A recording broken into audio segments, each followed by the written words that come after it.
Hello friends, कैसे हैं आप लोग। उम्मीद करता हूँ अच्छे होंगे और मन लगाकर पढ़ाई कर रहे हैं। तो आज का यह वीडियो बहुत ही इंटरेस्टिंग होने वाला है। इस वीडियो में हम लोग कक्षा 10 इतिहास बुक का दूसरा चैप्टर, जिसका नाम है समाजवाद एवं साम्यवाद, के अभ्यास प्रश्नों के हल करने वाले हैं।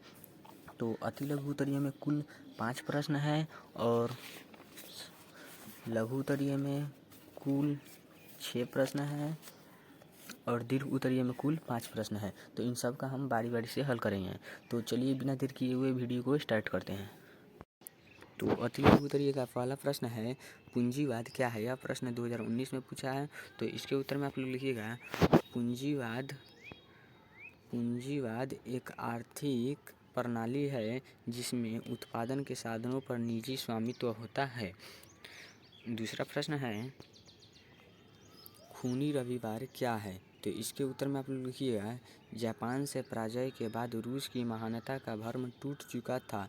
इसके बाद 9 जनवरी 1905 को रूस की जनता सेंट पीटर्सबर्ग स्थित मॉल की ओर रोटी दो का नारा लगाते हुए जा रहे थे। तब जार की सेना ने इन निहत्थे लोगों पर गोलियां बरसा दी। इसमें हजारों लोगों की मृत्यु हो गई। यह घटना रविवार को हुआ था, इसलिए इसको खूनी रविवार या लाल रविवार कहते हैं। आपका तीसरा प्रश्न है,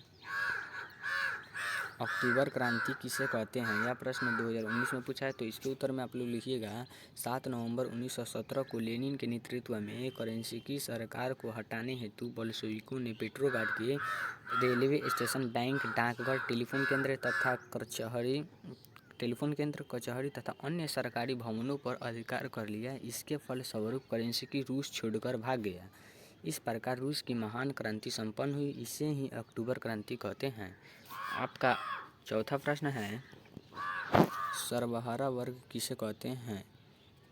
तो इसके उत्तर में आप लोग लिखिएगा, समाज का वैसा वर्ग जिसमें किसान, मजदूर एवं आम गरीब लोग शामिल होते हैं, उसे सर्वहारा वर्ग कहते हैं। पांचवा प्रश्न और लास्ट प्रश्न है यह, तो क्रांति से पूर्व रूसी किसानों की स्थिति कैसी थी। यह प्रश्न 2022 में पूछा है। तो इसके उत्तर में आप लोग लिखिएगा, क्रांति से पूर्व रूसी किसानों की स्थिति काफ़ी दयनीय थी। उनके पास पूंजी का अभाव था तथा करों के बोझ से वे दबे हुए थे। तो अति लघु उत्तरीय प्रश्न समाप्त हुआ और बढ़ते हैं लघु उत्तरीय प्रश्न की तरफ। तो लघु उत्तरीय प्रश्न का पहला प्रश्न है, रूसी क्रांति के किन्हीं 2 कारणों का वर्णन करें। यह प्रश्न 2017 और 2023 दोनों में पूछा है। तो इसके उत्तर में आप लोग लिखिएगा, रूसी क्रांति होने के 2 निम्न कारण हैं। पहला कारण है किसानों की दयनीय स्थिति। कृषि दासता समाप्त होने के बाद भी किसानों की स्थिति में कोई सुधार नहीं हुआ था। उनके पास पूंजी का अभाव था तथा करों के बोझ से वे दबे हुए थे। दूसरा कारण है मजदूरों की दयनीय स्थिति। इन्हें अधिक काम करना पड़ता था परंतु मजदूरी काफ़ी कम थी। मजदूरों को कोई राजनैतिक अधिकार प्राप्त नहीं था, अतः वे अपनी स्थिति से असंतुष्ट थे। दूसरा प्रश्न है, रूसीकरण की नीति क्रांति हेतु प्रमुख कहाँ तक उत्तरदायी था। तो इसके उत्तर में लिखिएगा, रूसीकरण की नीति क्रांति हेतु प्रमुख उत्तरदायी था, क्योंकि रूसीकरण की नीति द्वारा रूस के विभिन्न जाति, धर्म एवं भाषा के लोगों पर रूस का भाषा, शिक्षा और संस्कृति लादने का प्रयास किया जा रहा था। इस नीति से असंतुष्ट लोगों ने क्रांति के लिए प्रमुख कारण बने थे। तीसरा प्रश्न है, साम्यवाद एक नई आर्थिक एवं सामाजिक व्यवस्था थी कैसे। यह प्रश्न 2016 और 2017 दोनों में पूछा है। तो इसके उत्तर में आप लोग लिखिएगा, रूसी क्रांति से पूर्व रूस में समस्त संसाधनों पर निजी व्यक्तियों का अधिकार होता था, जिनका प्रयोग वे स्वयं के लाभ के लिए किया करते थे। परंतु रूसी क्रांति के पश्चात समाज में एक नई अर्थव्यवस्था लागू हुई, जिसके तहत संसाधनों पर निजी व्यक्तियों का अधिकार न होकर समाज के लोगों का अधिकार हो गया।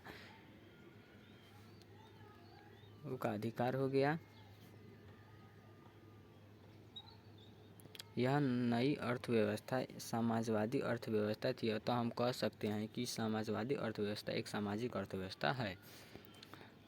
आपका अगला प्रश्न है, नई आर्थिक नीति मार्क्सवादी सिद्धांतों के साथ समझौता थी कैसे? तो इसके उत्तर में आप लोग लिखिएगा, लेनिन के पुराने आर्थिक नीति के कारण रूस में कृषक मजदूरों के लिए गंभीर समस्या उत्पन्न हो गई। इसके फलस्वरूप लेनिन ने अपनी नीति में सुधार कर नई नीति अपनाई, जिसे नई आर्थिक नीति कहा जाता है। इस नई आर्थिक नीति की प्रमुख बातें कार्ल मार्क्स द्वारा दिए गए सिद्धांतों पर आधारित थी, अतः हम कह सकते हैं कि लेनिन की नई आर्थिक नीति मार्क्सवादी, यहाँ पर मार्क्सवादी रहेगा, मार्क्सवादी सिद्धांतों के साथ समझौता थी।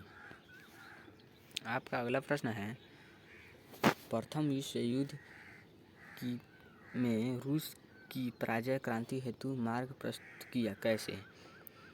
तो इसके उत्तर में आप लोग लिखिएगा, रूस में जार का शासन था जो घोर प्रतिक्रियावादी था, जिसके शासनकाल में आम गरीब किसान लोग काफ़ी असंतुष्ट तथा दुखी थे। वहाँ की आर्थिक स्थिति काफ़ी खराब थी। इसके बावजूद रूस प्रथम विश्व युद्ध में मित्र राष्ट्रों की ओर से शामिल हो गया। फलतः अच्छे हथियार एवं भोजन की सुविधा की कमी के कारण रूस की सेना बुरी तरह पराजित होती गई, जिससे रूसी लोगों में आक्रोश और बढ़ गया और युद्ध छिड़ गई।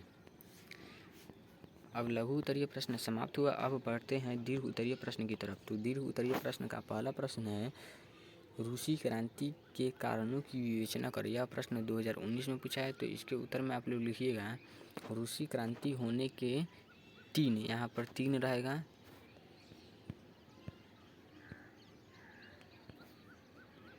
तीन निम्न कारण हैं।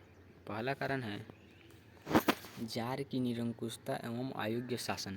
जार का शासन अफसरशाही था, जो जनता की समस्याओं का समाधान नहीं कर पा रहा था।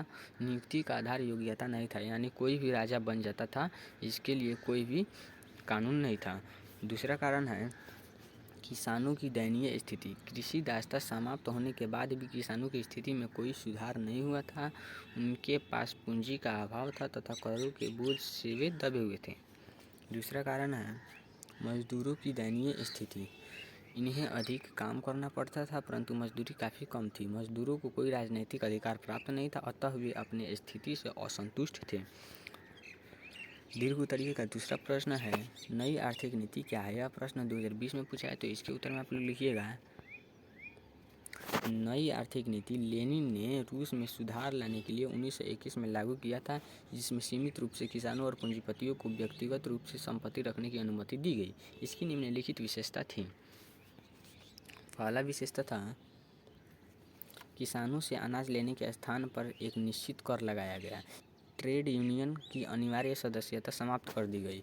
विदेशी पूंजी को सीमित कर दिया गया। विभिन्न स्तरों पर बैंक खोले गए। रूसी क्रांति के प्रभावों की विवेचना करें। यह प्रश्न 2017 और 2023 दोनों में पूछा है। तो इसके उत्तर में आप लोग लिखिएगा, रूसी क्रांति के प्रभाव निम्नलिखित हैं। पहला प्रभाव है, इस क्रांति के पश्चात रूस में सर्वहारा वर्ग की सत्ता स्थापित हुई। इस क्रांति के पश्चात विश्व दो खेमों साम्यवादी एवं पूंजीवादी में बंट गया। इस क्रांति के पश्चात विश्व तथा सोवियत रूस के बीच शीत युद्ध चला। इस क्रांति के पश्चात एक नवीन आर्थिक मॉडल आया। इस क्रांति की सफलता ने एशिया और अफ्रीका में उपनिवेश मुक्ति को भी प्रोत्साहन दिया। आपका अगला प्रश्न है, कार्ल मार्क्स की जीवनी एवं सिद्धांतों का वर्णन करें। तो इसके उत्तर में आप लिखिएगा, कार्ल मार्क्स का जन्म 5 मई 1818 ईस्वी को जर्मनी में राइन प्रांत के ट्रियर नगर में एक यहूदी परिवार में हुआ था। मार्क्स ने बोन विश्वविद्यालय में विधि की शिक्षा ग्रहण की, परंतु 1836 में बर्लिन विश्वविद्यालय चले आए। यहाँ पर दाले रहेगा। 1843 में कार्ल मार्क्स ने बचपन की मित्र जेनी से विवाह किया। इन्होंने अपने मित्र फ्रेडरिक एंगल्स के साथ मिलकर 1848 में एक साम्यवादी घोषणा पत्र प्रकाशित किया जिसे आधुनिक समाजवाद का जनक कहा जाता है। मार्क्स ने 1867 में दास, यहाँ पर दास रहेगा, दास कैपिटल नामक पुस्तक की रचना की जिसे समाजवादियों की बाइबल कहा जाता है। इनके सिद्धांत निम्नलिखित हैं: द्वंद्वात्मक भौतिकवाद का सिद्धांत, वर्ग संघर्ष का सिद्धांत, इतिहास की भौतिकवादी व्याख्या, मूल्य एवं अतिरिक्त मूल्य का सिद्धांत, राज्यहीन व वर्गहीन समाज की स्थापना। आपका अगला और लास्ट प्रश्न है, दीर्घ उत्तरीय का लास्ट प्रश्न है कि यूटोपियन समाजवादियों के विचारों का वर्णन करें। यह प्रश्न 3 बार पूछा है, यह प्रश्न भी है, तो इसके उत्तर में आप लोग लिखिएगा। यूटोपियन समाजवादियों की दृष्टि आदर्शवादी थी तथा उनके कार्यक्रम की प्रकृति अव्यवहारिक थी। अधिकतर यूटोपियन समाजवादी फ्रांसीसी विचारक थे। कुछ महत्वपूर्ण यूटोपियन समाजवादी निम्नलिखित हैं। प्रथम यूटोपियन समाजवादी हैं सेंट साइमन। प्रथम यूटोपियन समाजवादी एक फ्रांसीसी विचारक सेंट साइमन था। इसका मानना था कि लोग एक दूसरे का शोषण करने के बदले मिलजुल कर, यहाँ पर मिल रहेगा, मिलजुल कर प्राकृतिक संसाधनों का उपयोग करें।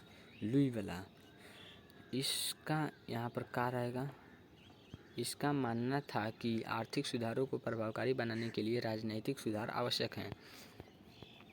चौथा है रॉबर्ट आवन। इस सबसे महत्वपूर्ण यूटोपियन समाजवादी ब्रिटिश उद्योगपति रॉबर्ट आवन था। इसने स्कॉटलैंड के न्यू लुनार्क नामक स्थान पर एक फैक्ट्री की स्थापना की। इस फैक्ट्री में उसने श्रमिकों को यानी मजदूरों को अच्छी वैतनिक सुविधाएं प्रदान की और फिर उसने ऐसा महसूस किया कि मुनाफा कम होने के बजाय और बढ़ गया था। अतः वह इस निष्कर्ष पर पहुंचा कि संतुष्ट श्रमिक ही वास्तविक श्रमिक। आपका कुल प्रश्न समाप्त हुआ। उम्मीद करता हूँ वीडियो आप लोगों को अच्छा लगा है। यदि आप लोग चैनल पर नए हैं तो चैनल को सब्सक्राइब करें और हमारे वीडियो को लाइक करें। धन्यवाद।